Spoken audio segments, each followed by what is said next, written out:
Arsenal is currently going through an injury crisis. I think that's fair to say. Now, I won't bother reading out all the injuries here, but as you can see, I have opened the squad list here for anybody who doesn't know what the injuries are. That should be all of them on screen, yes. So there's 1, 2, 3, 4, 5, 6, 7 injuries. Wow, 7 injuries.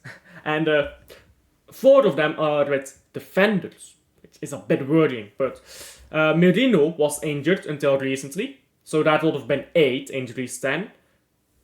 Why are all these players getting injured?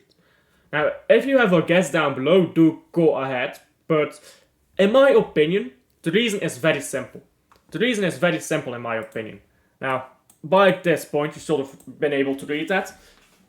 They play too many games. With the exception of Tierney. Tierney is just bad luck. He's always injured for some reason. That guy, he sees a bug, bro, he's injured. Bye-bye. His knees are gone. So that guy is just a special case, right? But excluding Tierney, all these players are playing too many minutes. And that's why they're getting injured. It's the same reason why Rodri is injured right now. When you play these players every game, every season, that is only going to last so long. It seems like the Arsenal players have reached their breaking point, and now they're just dropping like flies. They have nobody to blame for this, except their own management, and not supplying enough players to rest these guys.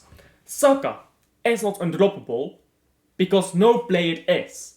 This is not 10 years ago, where the schedule was a bit more lax in football.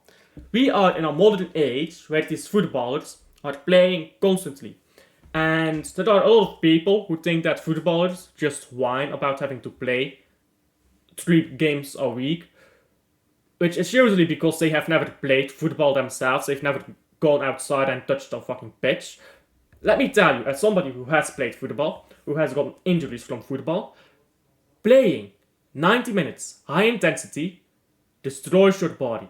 You just get so exhausted, your muscles are done.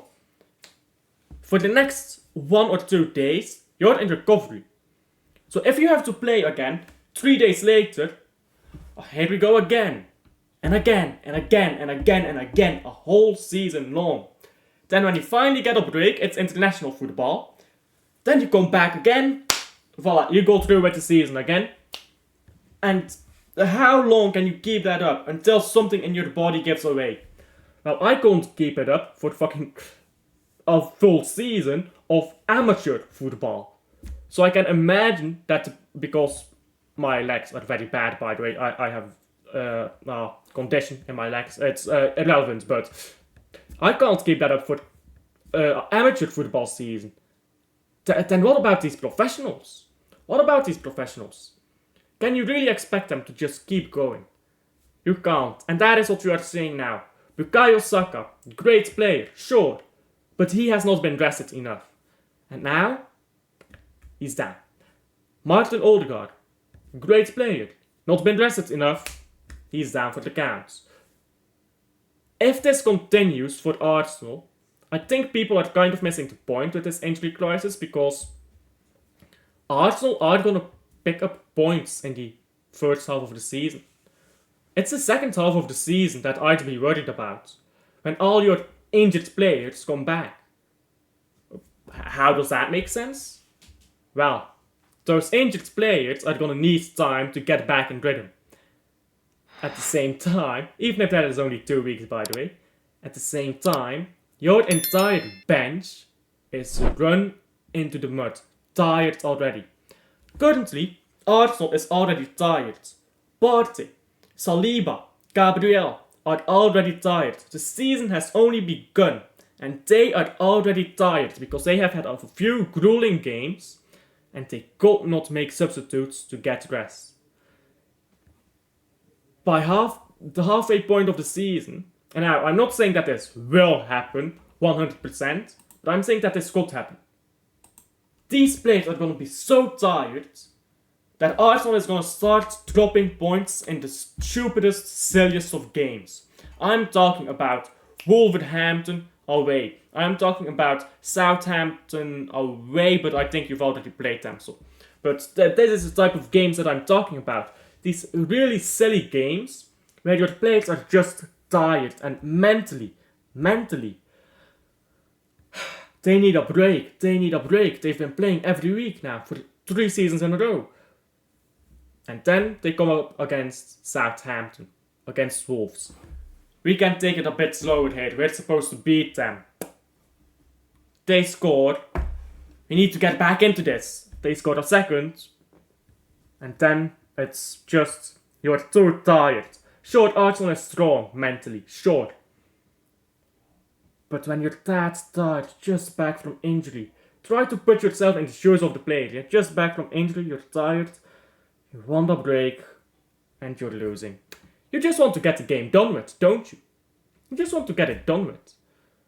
If you get substituted off, you just want to sit there and dissociate for a moment. Oh, we're 5 points ahead, it's fine. We're 2 points ahead, it's fine. If we win at the Emirates, we'll be on top again. Oh. It has slipped away. Again. It has slipped away again. And then, what does that do to the mentality? These injuries cannot be good for Arsenal. The long-term thing is what you really need to look out for, because these players are tired, not just physically, mentally too. These injuries show that, but I think what's going to be most telling is the second half of the season from Arsenal. Now, I'm not saying that Arsenal is going to just drop down the table and get relegated, but what I am saying is they really need to reinforce in January. Especially if Man City reinforces. If Man City gets Cole Palmer, like the transfers have been rumors have been going, and Zubimendi, of course, you need, as Arsenal, to get in a few players as well. Rejuvenate that squad, get some energy in there. Get somebody who can play on right wing when Saka just needs to rest. Not just his body, his mind.